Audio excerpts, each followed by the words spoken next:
The wind howled across the Arizona desert like a hungry ghost, carrying with it the bitter cold that had settled over the territory for weeks now. Samuel Mackenzie pulled his worn leather jacket tighter around his shoulders as he walked from the barn back to his small wooden house. Each step crunched on the frost-covered ground, a sound that reminded him just how wrong this winter had gone. Sam was 52 years old, with hands as rough as the desert rocks and a face weathered by decades under the southwestern sun. He had built this ranch with his own two hands, starting with nothing but a dream and a determination to make an honest living in this harsh land. Now, as he looked across his property, that dream felt as fragile as morning ice, the cattle in his pasture were thin, too thin. Their ribs showed through their hides, and their eyes held that dull look that came from not having enough to eat. Sam counted them again, though he knew the number by heart. 23 head of cattle. Last spring he had 41. Some had died from the drought. Others he had been forced to sell at terrible prices just to buy flour and beans to keep his family fed. Inside the house, Martha was stirring a pot over their wood-burning stove. She looked up when Sam walked through the door, and he could see the worry lines around her eyes had gotten deeper these past few months. Martha was a strong woman, the kind who could birth a calf, cook a meal for 12 ranch hands, and still have energy to mend clothes by lamplight. But even strong women got tired when the weight of the world pressed down too hard. "How do they look?" she asked, though they both knew she was talking about more than just the cattle. "Getting by," Sam said, which was their code for not good. "But we don't talk about it in front of the boy." Their son David was 17, tall and lean like his father, with that restless energy young men get when they're eager to prove themselves. He was outside chopping wood, and they could hear the steady rhythm of his axe against the logs. The boy worked hard, never complained, but Sam could see the questions in his eyes. Questions like, are we going to lose the ranch? And will there be enough food this winter? Sam walked to their small pantry and opened the door. Inside, their supplies looked pitiful. A cloth sack of flour that felt too light when he lifted it. A smaller bag of dried beans. Some coffee that Martha had been stretching by mixing it with roasted corn. And hanging from a hook wrapped in brown paper was their piece of salt pork.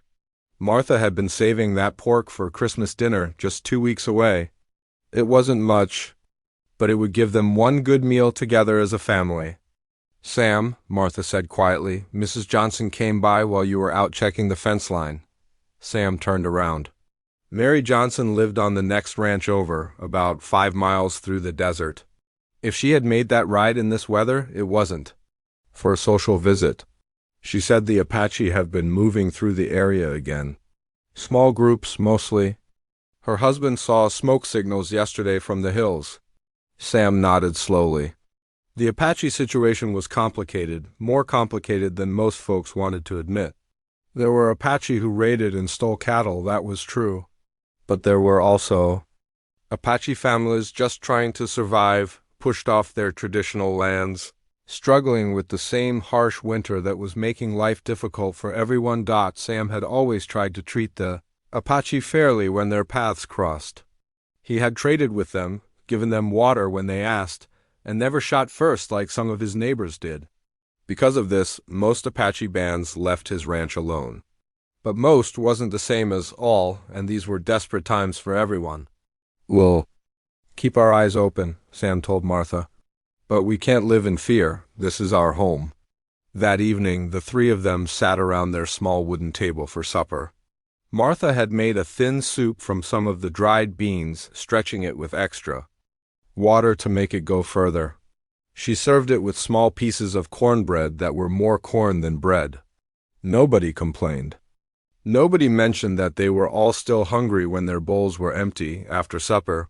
David played his harmonica while Martha worked on mending a tear in one of Sam's work shirts. The music filled their small house with something that felt like hope, even when hope seemed foolish.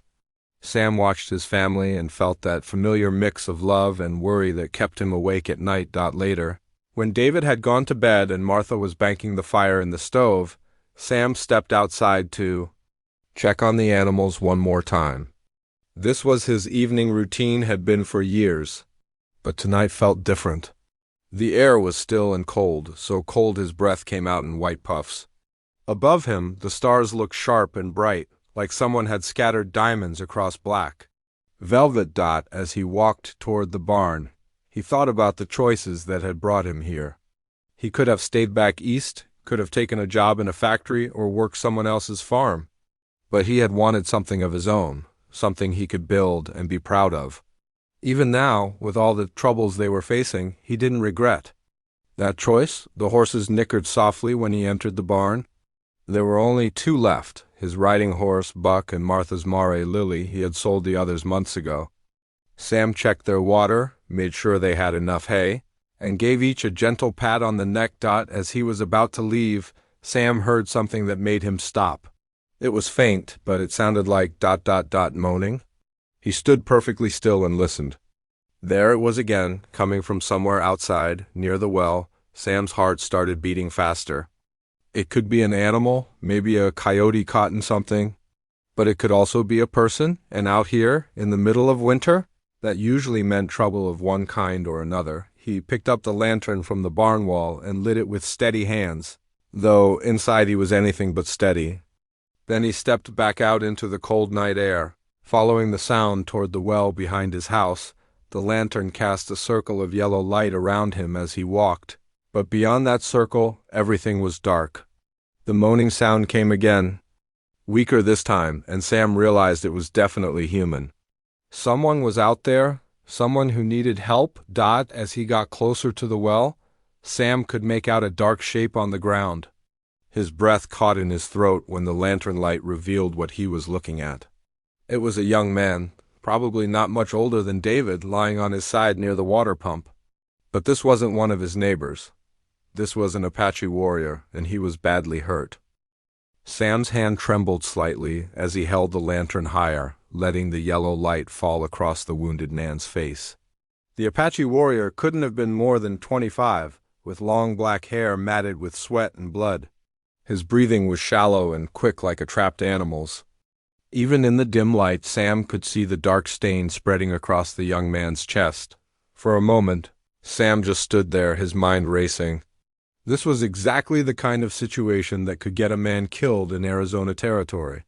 If his neighbors found out he was helping an Apache, they'd call him a traitor. If other Apache warriors discovered one of their own on his property, they might think Sam had harmed him. Either way, trouble would come knocking at his door. The wounded warrior's eyes fluttered open, and Sam found himself looking into dark eyes filled with pain and fever. The young man tried to speak, but only managed a weak cough that brought up blood. That's when Sam noticed the bullet hole in his chest, just below his left shoulder. The wound was bad, real bad, and without help, this young man would be dead before morning. Sam glanced back toward his house, where Martha and David were, sleeping peacefully, trusting him to keep them safe. The smart thing, the safe thing, would be to walk away, pretend he never saw anything. By morning, the problem would solve itself, and nobody would ever know. But Sam Mackenzie wasn't the kind of man who could walk away from someone dying, even if that someone was supposed to be his enemy. He set the lantern down and knelt beside the wounded warrior. "Easy there, son," he said softly. "You're hurt pretty bad?" The Apache's eyes focused on Sam's face, and Sam could see the fear there. The young man probably expected to be shot or left to die. Instead, Sam gently pulled back the torn shirt to get a better look at the wound. The bullet had gone clean through, which was good news. But the warrior had lost a lot of blood, and infection was setting in. His skin burned with fever under Sam's touch. "I'm going to help you," Sam said, though he wasn't sure the young man understood English. "But I need to move you somewhere safer." The warrior tried to sit up but fell back with a gasp of pain.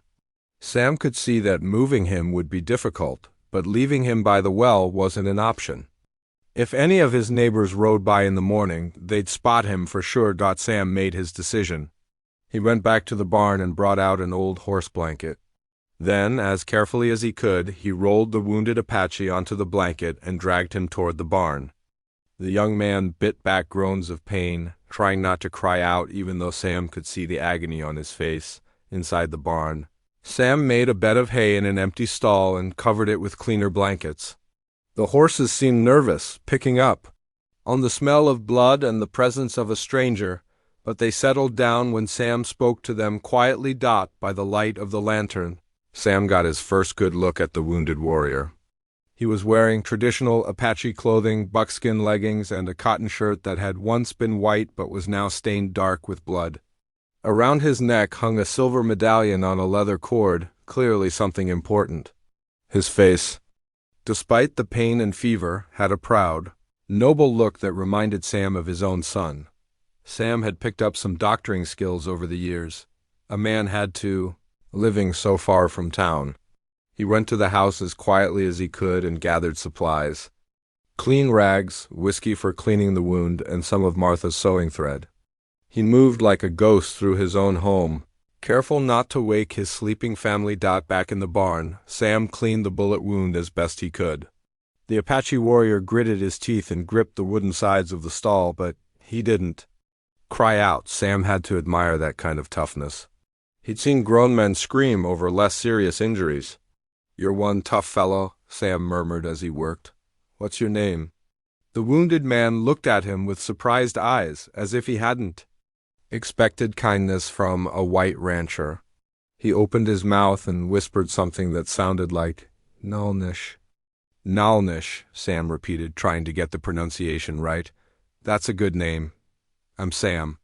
Nalnish nodded weakly, and Sam saw something like gratitude in his dark eyes. As Sam bandaged the wound with strips of clean cloth, he noticed how young Nalnish really was.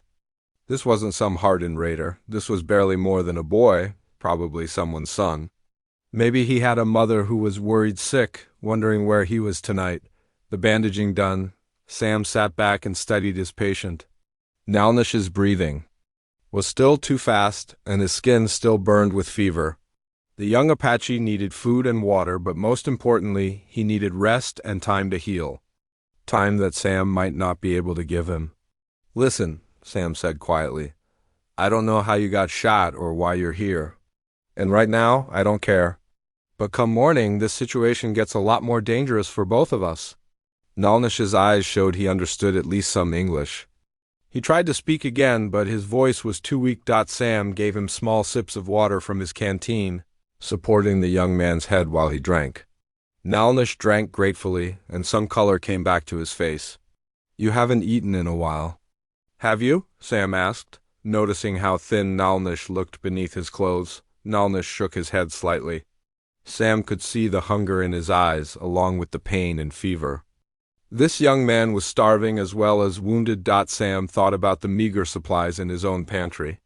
The flour that wouldn't last another week. The beans that Martha had been rationing carefully. The precious piece of salt pork hanging in brown paper, saved for Christmas dinner. He looked at Nalnish, who had closed his eyes and was breathing heavily. Even with Sam's rough doctoring, there was a good chance this young Apache wouldn't survive the night. But if he was going to die, at least he wouldn't die hungry and alone. Sam stood up, his decision made. He would have to wake Martha and tell her what he'd found. She deserved to know about the risk he was bringing to their family. And then, God help them all, they would have to decide how far they were willing to go to save the life of a stranger. As he reached for the barn door, Sam heard Nalnish whisper something in his own language. It sounded like a prayer or maybe a goodbye. Sam paused, looking back at the wounded young warrior who had somehow ended up in his barn on this cold December night. "You're not going to die tonight, son," Sam said quietly. "Not if I can help it." Then he stepped out into the cold air to wake his wife and tell her that their lives were about to change forever. Sam stood outside his bedroom door for a long moment, listening to Martha's steady breathing. Waking her meant bringing her into this dangerous situation. It meant asking her to risk everything they had built together, but keeping secrets from your wife in a marriage wasn't right, especially secrets that could get the whole family killed. He gently shook her shoulder. "Martha, Martha, wake up." She opened her eyes immediately, the way ranch wives learn to do. Years of living where trouble could come at any hour had taught her to go from sleep to full alertness in seconds. "What is it?" she whispered already. sitting up and reaching for her robe. "There's a wounded Apache in our barn," Sam said quietly.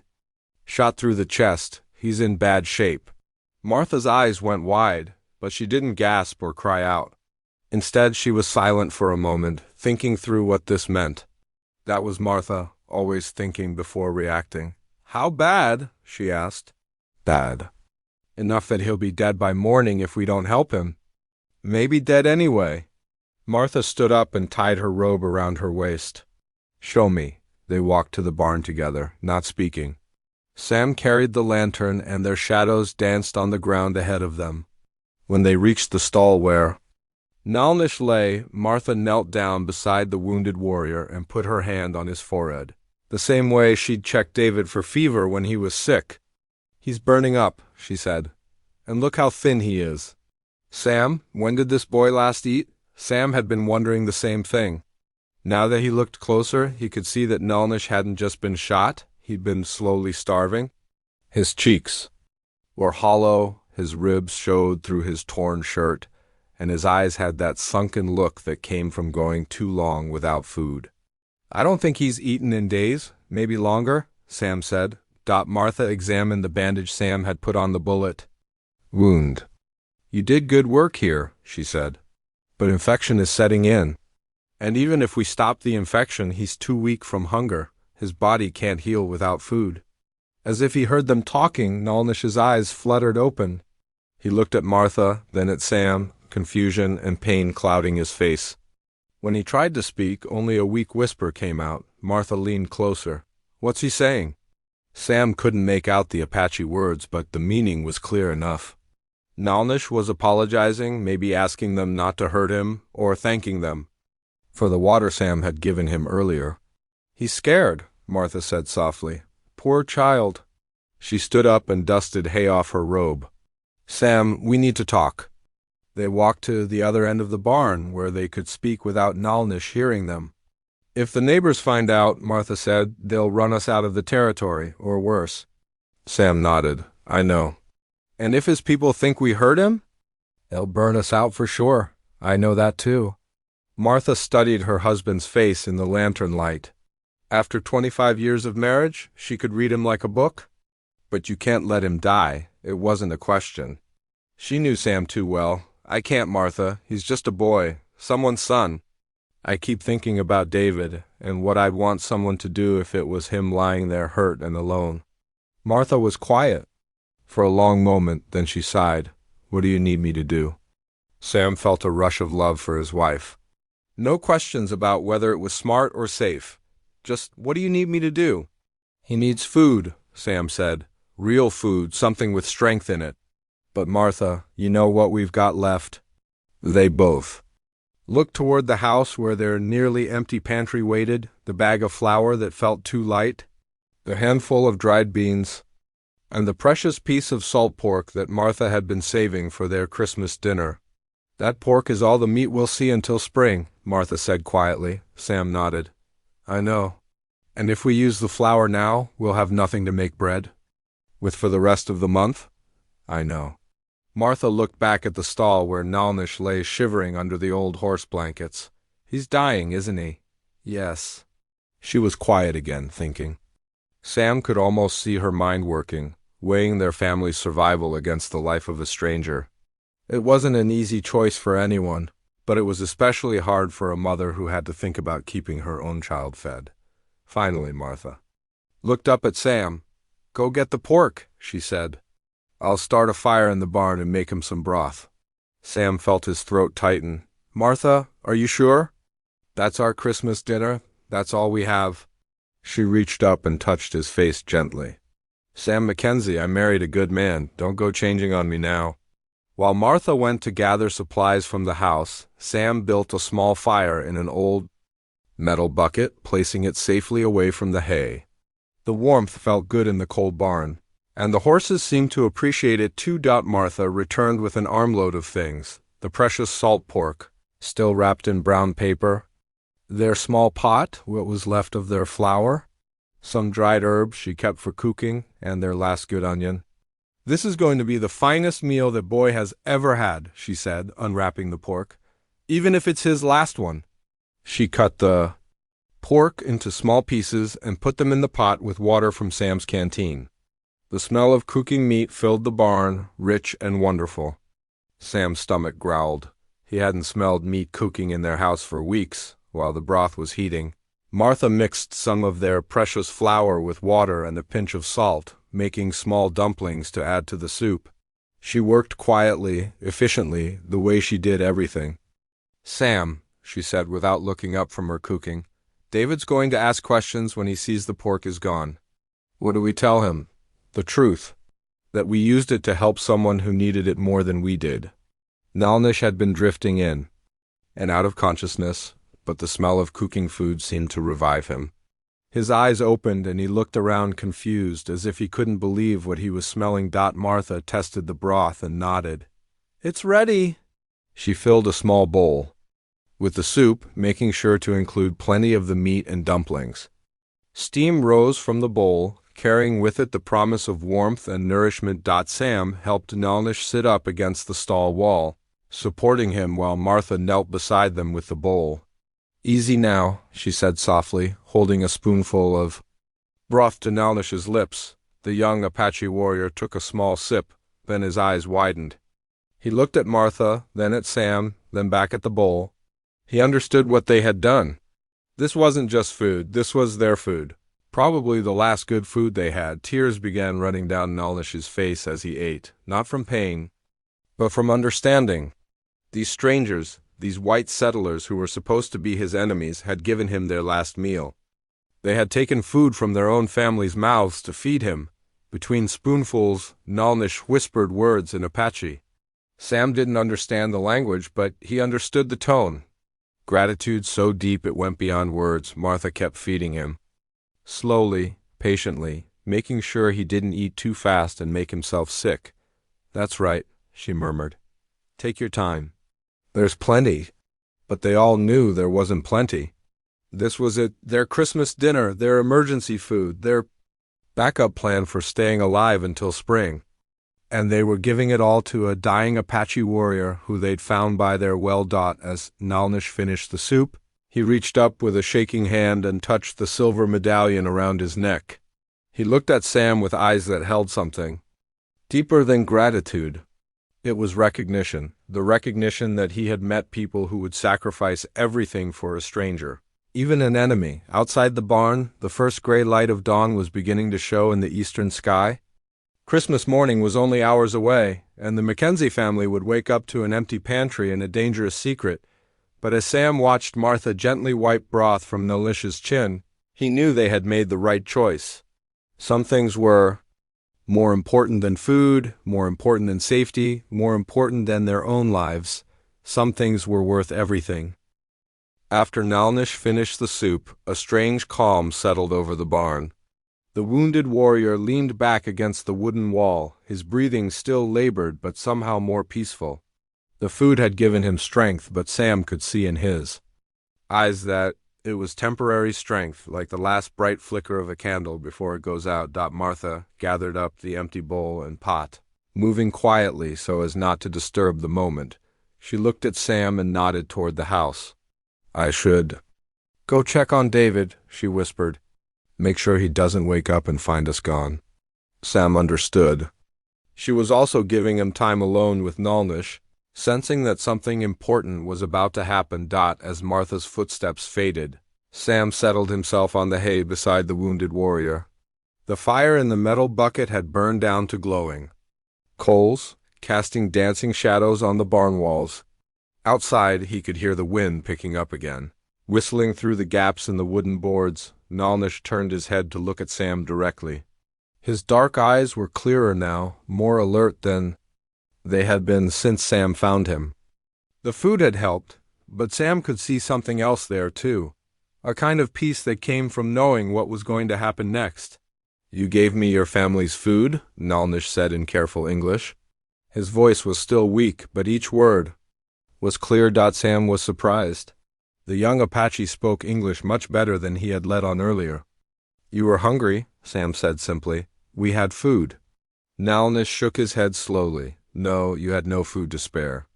"That was your last meal, wasn't it?" Sam didn't answer, but his face told the truth.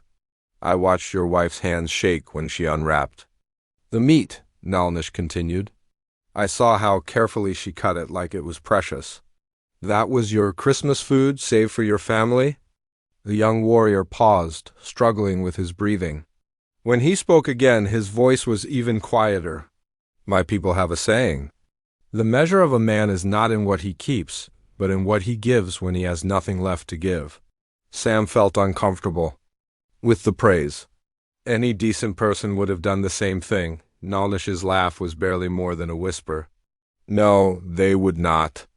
I've been shot by 3 different ranchers in the past month. They saw an Apache and they shot, no questions asked. You found an Apache and you fed him your last meal. The truth of those words settled between them. Sam had heard the stories, Apache warriors shot on sight, left to die where they fell. The fact that Nalnish had been wounded by multiple ranchers told a story of desperation, of a young man trying to survive in a world that wanted him dead. Why were you out there alone? Sam asked. Where's your family? Nalnish was quiet for a long moment. When he spoke, there was deep sadness in his voice. My band is scattered. The soldiers came to our winter camp 3 months ago. We ran in different directions to survive. I've been looking for my father ever since. Your father? Nalnish's hand moved to the silver medallion around his neck. My father is Cochilo Negro, chief of our people. This medallion marks me as his son. Sam's breath caught. He had heard of Cochilo Negro, a war chief known for his wisdom and his fierce protection of his people. If this young man was the chief's son, then his death would bring consequences Sam couldn't even imagine. As if reading his thoughts, Nalnish spoke again. You are afraid now. You think helping the chief's son will bring war to your door. Sam considered lying, but something about this moment demanded honesty. The thought crossed my mind. Nalnish smiled, and for the first time, Sam could see past the pain and fever to the person underneath. He looked like David when he smiled, young and hopeful and full of life. My father taught me that honor recognizes honor, Nalnish said. What you have done tonight will not bring war. It will bring something much more powerful. Before Sam could ask what he meant, Nalnish's breathing became more labored. The effort of talking was taking its toll. I am dying, he said matter-of-factly. The soup gave me strength to speak, but it cannot heal what is broken inside. Sam wanted to argue, to say that Nalnish would recover, but they both knew it wasn't true. The bullet had done too much damage, and infection was spreading. Despite Martha's careful nursing, Nalnish struggled to lift his hands to the leather cord around his neck. His fingers were weak, and Sam had to help him remove the medallion. It was heavier than Sam expected, made of pure silver and carved with symbols he didn't recognize. This belonged to my grandfather and his grandfather before him, Nalnish said, pressing the medallion into Sam's weathered hands. It is the mark of our family, passed down through generations of chiefs. Sam tried to give it back. I can't take this. It belongs to your people. Nalnish's fingers closed around Sam's, holding the medallion between their hands. You saved my life tonight. Not my body, that was already lost, but you saved who I am. You let me die as a man, not as a starving animal in the desert. Tears Sam didn't expect began running down his cheeks. This young man, barely older than his own son, was facing death with more courage than Sam had ever seen. My father will come looking for me, Nalnish whispered. When he finds my body, he will see that I was cared for. He will see the bandages, smell the food on my breath, know that someone showed mercy to his son. Nalnish paused, gathering what little strength he had left. Show him this medallion. Tell him what you did. Tell him that Sam Mackenzie fed his dying son when he had nothing left to give. My father will understand what that means. As the night wore on, Sam stayed beside Nalnish, sharing what little water remained in his canteen. They talked in whispers about family, about the land they both loved, about the sadness of people who should be friends killing each other over misunderstandings and fear. Nalnish told stories of his childhood, learning to hunt with his father, swimming in streams that were now dry, playing games with children who were now scattered to the wind. Sam shared stories of building his ranch, of David's first steps, of the dreams he and Martha had for their future. As dawn approached, Nalnish's voice grew weaker. The gray light filtering through the barn cracks seemed to take something out of him with each passing minute. "Sam," he whispered, "thank you for letting me remember what it feels like to be human." Those were almost his last words. As the first rays of actual sunlight touched the barn walls, Nalnish closed his eyes and spoke something in Apache. It sounded like a prayer, or maybe a blessing, or perhaps just a goodbye to the world he was leaving behind. His breathing slowed, became peaceful, and then simply stopped. Sam sat in the growing light, holding the silver medallion, looking at the young man who had died, knowing that strangers had cared enough to sacrifice everything for him. Outside, Christmas morning was beginning, but Sam felt like something much more important than a holiday had just taken place in his barn. He didn't know it yet, but Nalnish's words about his father were about to prove more prophetic than he could have imagined. Sam sat in the quiet barn for a long time after Nalnish stopped breathing, still holding the silver medallion in his rough hands. The weight of it seemed to grow heavier with each passing minute, as if it carried not just the memory of one young man, but the hopes and history of an entire people. The sun was fully up now, painting golden stripes across the barn floor through the gaps in the wooden walls. Christmas morning had arrived, though it felt nothing like any Christmas Sam had ever known. Martha appeared in the doorway, moving quietly as she always did. She took one look at Nalnish's peaceful face and knew what had happened. Without a word, she walked over and placed a gentle hand on Sam's shoulder. "He's gone," Sam said, though it wasn't really a question. Martha nodded. "Did he say anything at the end?" Sam showed her the medallion. "He said this marked him as his father's son. His father is Cochilo Negro." Martha's eyes widened. Everyone in the territory knew that name. Chief Cochilo Negro was not just any Apache leader. He was the war chief who could unite the scattered bands, the man who could bring peace or unleash a storm of vengeance. "What does this mean for us?" she asked quietly. Sam stood up slowly, his knees stiff from sitting on the barn floor all night. "I don't know. But he said his father would come looking for him. Said to show him this medallion and tell him what?" "We did." They heard footsteps outside and David's voice calling, "Ma? Pa? Where are you?" Martha quickly stepped outside to meet their son. Sam could hear their muffled conversation, David asking why they were up so early, Martha explaining carefully that they had found someone who needed help, that the person had died during the night. "He was Apache, wasn't he?" David's voice carried clearly to the barn. "Yes," Martha said simply. There was a pause, then David asked, "What do we do now?" It was the question they were all thinking. Sam emerged from the barn, and David looked at his father's tired face with new understanding. At 17, David was old enough to grasp the danger of what his parents had done. "We bury him proper," Sam said, "behind the house under the old oak tree. And then we wait and see what comes next." They spent the morning preparing a grave. Sam and David dug while Martha prepared Nalnish's body, washing away the blood and sweat, combing his long hair, arranging his hands peacefully over the silver medallion Sam had placed back around his neck. As they worked, none of them spoke much about what this might mean for their future. But Sam noticed David watching the horizon more carefully than usual, and Martha kept glancing toward the hills where Apache signals sometimes appeared. By midday, they had Nalnish laid to rest under the oak tree. Sam said a few words over the grave, not knowing Apache customs but trying to honor the young warrior as best he could. Martha picked some winter wildflowers to place on the fresh earth. David stood with his hat in his hands, paying respects to someone who had been his enemy by birth but had died under his family's protection. After the burial, they returned to the house for their Christmas dinner, which now consisted of thin soup made from the last of their beans and some cornbread that was more corn than bread. Nobody mentioned the missing pork.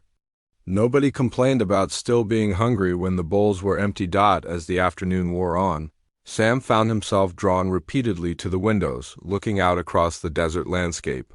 Something felt different about the day, though he couldn't put his finger on what it was. The air seemed too still, too quiet, like the moment before a thunderstorm breaks. David was the first to see them. "Pa?" he called from the front porch, his voice tight with something between fear and wonder. "You need to come see this." Sam and Martha rushed outside, and what they saw took their breath away. Rising from the desert like a vision from another world came Apache warriors on horseback.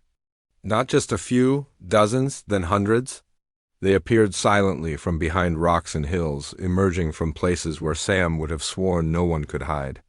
They came from the north and south, from the east where the sun was beginning to sink. All converging on the Mackenzie ranch. Sam's heart pounded as he tried to count them. 50, 100, 200.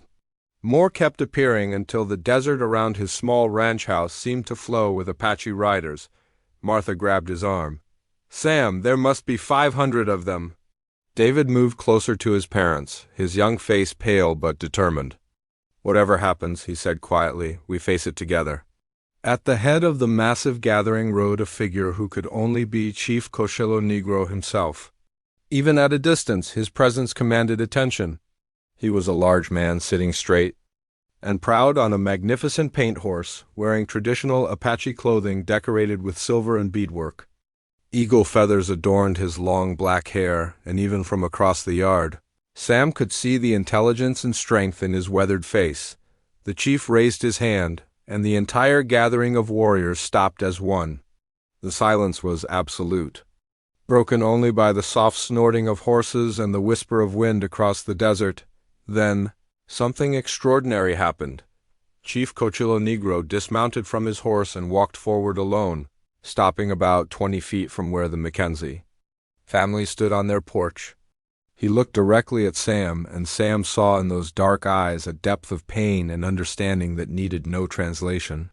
The chief spoke, his voice carrying easily across the stillness. "You are Sam Mackenzie." It wasn't a question. "I am," Sam replied, surprised by the steadiness of his own voice. "My son died in your barn last night." Again, not a question. Somehow, the chief already knew. Sam nodded. "He did. I'm sorry for your loss." Chief Cochilo Negro studied Sam's face for a long moment. Then he did something that no one expected. He looked back at his warriors and spoke a single word in Apache. As one, every warrior dismounted from his horse. The sound of 500 men dropping to the ground in perfect unison was like distant thunder. Then, in a movement that would stay with Sam for the rest of his life, every single Apache warrior bowed deeply toward the Mackenzie family. 500 proud warriors led by their chief, bowing in honor of a white rancher and his family. Sam felt his knees go weak. Martha gasped beside him. David stared in amazement at the sea of bowed heads stretching across their property. Chief Cochilo Negro straightened and walked closer. When he spoke again, his English was perfect, colored with an accent but clear and strong. "My son told me what you did. He came to me in a dream before the sun rose, still tasting the food you gave him when you had none for yourselves." Sam didn't know what to say. The silver medallion felt heavy in his pocket. "You fed my dying son your family's last meal," the chief continued. "You bandaged his wounds with your own hands. You let him die with dignity, surrounded by kindness instead of hatred." The chief reached into a leather pouch at his side and withdrew something wrapped in soft deerskin. He unfolded it carefully, revealing another silver medallion identical to the one Nalnish had given Sam. "This belonged to me, as the one you carry belonged to my son. I give it to you now, not as payment. There is no payment for what you did, but as recognition. You are now brother to the Apache people. You and your family will never want for food or protection as long as the Apache ride these lands." Sam felt tears running down his face as he accepted the medallion. "Chief, I don't know what to say." "Say nothing. Just remember that honor recognizes honor, and that the bond between our peoples is stronger than the hatred some would build." What happened next seemed like magic. At another word from their chief, the Apache warriors began moving but not to leave. They began unloading supplies from pack horses Sam hadn't even noticed: sacks of corn and beans, dried meat, warm blankets, even a few head of cattle. For the winter, Chief Cochillo Negro explained. So you will not hunger again for showing. Mercy to one who needed it. As quickly as they had appeared, the Apache warriors remounted and began to fade back into the desert landscape. But before he left, Chief Cochillo Negro clasped Sam's hand in both of his. My son's name was Nulnish. It means he who listens to the wind. The wind will carry word of what you did to all the Apache bands. You and yours will be safe. And then he was gone, riding back into the desert with his warriors, leaving behind enough supplies to last the Mackenzie family through the winter. And into spring. As the dust settled and silence returned to their ranch, Sam, Martha, and David stood surrounded by the gifts, still hardly believing what they had witnessed. Martha was the first to speak. Sam Mackenzie, she said softly, what do you suppose that young man whispered to you right before he died? Sam thought about it, remembering Nulnish's final words in Apache. I think, he said slowly, he was telling his father that he'd found good people worth saving. They spent the rest of Christmas Day storing their unexpected bounty, knowing they had witnessed something that would be talked about for generations. The day when kindness bridged the gap between two peoples, and 500 warriors bowed to honor one family sacrifice, the silver medallions. Both Sam's and the chief's would hang in the Mackenzie home for years to come, reminding them that sometimes the greatest gifts come from the smallest acts of human decency.